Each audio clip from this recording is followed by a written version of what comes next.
Where's the individualism in the football terms? Like, where's Ronaldinho? Where is Messi? Where is Ronaldo when they came through? Where's the long-range shooting of Steven Gerrard and Frank Lampard? And I know the game changes and it evolves and it adapts, and we're probably not having this conversation kind of 5, 6, 7 years ago, but it has got to the point now where, like, McAllister scores that goal yesterday for Liverpool. Like, I can't remember the last time I seen someone hit it from outside the box like that. Like, I really can't, and it's because these wingers and these midfielders are told to come inside and play it flat and into your 8 or 10 and then recycle it around to the other side. And where is the excitement in it? Like, where is it? Where is the creativity? So there's been a lot of good talk yesterday after the whole United City game, the Manchester derby. You know, a lot based off of kind of Neville's point about the whole game becoming robotic, and, you know, it's creeping into the game and has done for the last year or two. And spot on, it's been a debate that a lot of people have been having for the last year or two in football, I think, all around. And yeah, being in this game for my whole life and it being the first thing I probably loved is football, you know, playing and then going on to coach it. I want to start off by saying I was fully influenced by Pep, and that's why I got into coaching in that Barcelona team, and it was mesmerising. It really, really was. And I don't think anyone can sit here and say that they didn't enjoy that kind of era of it, and the beginning of what we've seen over the kind of last 15, 20 years or so with Pep Guardiola. That team was free and that was mesmerising, and it was great to watch. It got you off your seat. Messi and Pedro and David Villa and, you know, all those guys, along with the midfielders of Xavi and Iniesta and Busquets, and even from how they played out the back. Like, you know, a lot of people hammer Pep, but he came in with his version of his inspiration from Johan Cruyff, and he broke down the game and he destroyed it, and he absolutely destroyed the game. And you can talk about, you know, all right, well, he's had the best players and he's been at the best clubs and he's had the most money, cool, but in terms of his style of play, he broke the door down and has completely changed the game, and has probably been the biggest influence on the game of football potentially ever, but certainly, I'm 31, in my lifetime, hands down, right? So I don't think you can knock him for that. But what you then get is, when something is that successful and that influential culturally, is everyone then tries to go on and copy it, which is fine. And I always use the kind of comparison of, I love music, right? And specifically kind of hip hop and rap. And, you know, Drake has dominated that for the similar time period that Pep has, that kind of last 15 years or so. And what then happens is everyone then tries to copy you, right? And you get poor imitations off of it, and you get the odd one or two people that then come through and they're great and you like it, whether that be the football, the music, and they challenge and they compete at the top end, and all is good. But ultimately what you get over such a long period of time of dominance is people following and everyone getting a bit bored. I know people are bored of the kind of the hip hop music. People seem to be bored of football, right? And it's because everyone's following. Everyone's trying to do the same thing. There's no individualism anymore. I seen a clip from Pharrell literally about 10 minutes before I walked out the house that I was like, wow, thinking about making this video that really hit me, that I'll post after this, is like, individualism is cool. Being different is cool. Having your own different style is cool. Whatever it may be, whether it's your clothes or the way you play football or the way you make music. Like, yeah, you start off with the inspiration. Like, I started off doing this stuff because of Joe Rogan and the football podcasts like the Anfield Rap that I like to watch. You start off because you follow people that inspire you. But as you move forward and as you go on, where is your spin to it? What is your spin on it, and how are you making that something that is unique to you? Because you don't want to look at yourself and around and be like, I am just trying to be Pep, right, from a football perspective. I'm just trying to be Drake from a football perspective.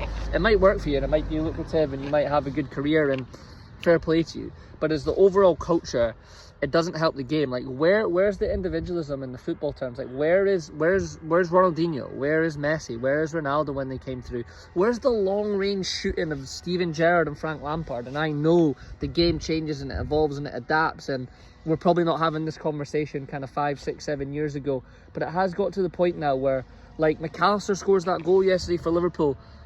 Like, I can't remember the last time I seen someone hit it from outside the box like that. Like, I really can't, and it's because these wingers and these midfielders are told to come inside and play it flat and into your 8 or 10 and then recycle it around to the other side. And where is the excitement in it? Like, where is it? Where's the creativity? Where's the freedom? And I put a video up about him last week. I love Luis Diaz quite simply because he gets me off my feet. He is the only football player in that Liverpool team that is hopefully about to go on and win the Premier League, that gets me off my feet. A lot of people might say they don't like him and he doesn't have enough goals and he doesn't have enough assists. That's fine. I'm not going to disagree with that. But he gets me off my feet. And when he came on yesterday, he was the difference maker, and it was exciting. And it got myself and my brother and my uncle and my dad who are watching the game. It got us excited in the game because, quite frankly, before that was boring. The Manchester derby was boring. You know, United tried to go and play on the counter-attack. They just don't have the quality, but yeah, it's just where, and people keep talking about like a lack of number 9s in the game. Like, no wonder, because what happens is kids are growing up and the top level players in the last 10 years have been the wingers that are coming inside. So what do you want to be as a kid that you grow up? You want to, as I just said, you imitate what you see. So like there's no one down the middle that they want to imitate. It's Salah, it's Ronaldo, it's Messi, it's, you know, all those guys, Sané, it's Sterling. Like, I'm you know, trying to on a rant here, trying to think of probably higher level players than that, but you get my point. It's guys that come off the wing, and that's fine. They become the strikers. But we need to, someone needs to come through the game with something a bit different. Something that's a bit different. Like, it's fine, it can still be playing out the back and having the ball and doing all that stuff, but, you know, it needs to have a spin. It needs to be something a bit more, like a bit, you know, Klopp described his style as fire and Pep's as water in that documentary about him at Liverpool. Great example. But, like, it's just, where is the freedom? Like, I remember even as a kid, in terms of the shooting, you know, there was nothing better than being down at the park with your mates or wherever you are on the street, and the ball drops to you and you're pretending to be fucking Gerrard or Lampard or whoever it is, and scoring a screamer and just pinging it from miles out and scoring an absolute screamer. And we've completely lost that out of the game. And like I say it again, there's lots of pros to what Pep's done, and he inspired me to get into the game of football coaching, which has then led me to be here. But yeah, it's diluted the game now, and we need something new. And I think the big problem about it is, and I think a big issue is that kids aren't, you know, the world has changed. You know, culture has changed. Kids are not outside as much. They're inside playing on iPads and all that stuff. You know, and I don't want this to be a diss, because, you know, I've worked in that industry for a long time, and I know people that do a really good job at this. And I'm not saying that this is only bad, but what's starting to happen now is people are paying for their kids to go to like individualized training rather than just having their kids go play at the park. And that's fine. That's I'm not saying that that's bad, and the people that are doing those businesses are bad. Not at all. I know a lot of people that do that well, and they know I always message them, and I like what they're doing, and it's great. But we're losing the freedom of learning to play. We are really losing that, and it's becoming coached and coached and coached, you know. And I think whether you're trying to do something on YouTube or music or coaching football or whatever it is, like, how can you go in and be a bit different and change the game? And that takes a lot of balls, and it takes confidence. And, you know, I look at a lot of the YouTubers and stuff, you know, that I look at that do the football stuff, to see like how can I try and like what's going on in the world, like understand the game a little bit.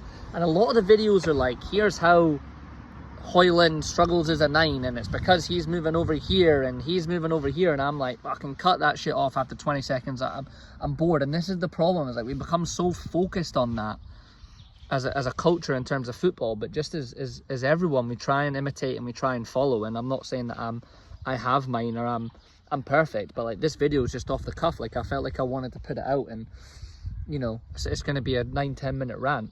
I'm going to post it on Instagram, I'm going to post it on YouTube, you know, and all that stuff. So yeah, just whatever you're doing out there, try and be individual, you know, try and do what you want to do, try and be yourself and be confident to do that, because I think that's a big key to life, and we need that right now in terms of football. We need someone to come along and change the game. We do. Anyway, it's a cracking day. I'll get the video recorded of kind of just the breakdown of the weekend games and the fixtures. That'll be up later this afternoon, hopefully, if not first thing tomorrow morning. So yeah, whoever watches this till the end, man, if you're going to be a football coach or something, or you're a kid that wants to get into being a player or something, be yourself, be free, go out to the park, play, kick the ball around, you know, pretend to be the guys that you see on TV and imitate them. And just at the end of the day, like, enjoy it. I'd love to ask the pro players, especially the attackers, how they feel about the game compared to when they were growing up as a kid, playing at the park or on the street. So yeah, that'll do me. Rant over. But yeah, peace. See you next one.